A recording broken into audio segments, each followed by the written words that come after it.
Բարի լույս, օր երրորդ շատ էֆեկտիվ օրեր եք, քայլել եմ 9500 քանից մոտ 10000, նաև տան իմ կանտելներով պարապել եմ, մի քիչ բայց պարապել եմ, պահել եմ 1600 կալորիա, առավոտյան կերել եմ տվառոկ, հետո խաշած կարտոշկա, այնտեղ թևիկներ ունեի պատրաստած, դրանք եմ կերել,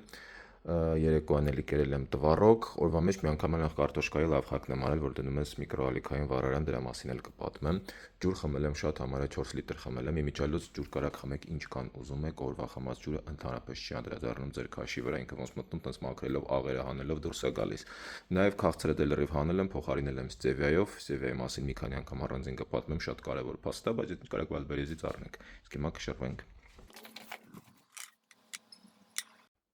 76,95, այսինքն 700 գրամ գնաց երկրորդ օրվա մեջ, հիշում ենք, որ դա ամբողջ ճարպ չի, դա օրգանիզմի ինքն է մաքրում, բայց հրաշալի արագ առաջ է գնում, այսինքն ամեն ինչ ճիշտ ենք անում, այնց որ շարունակում ենք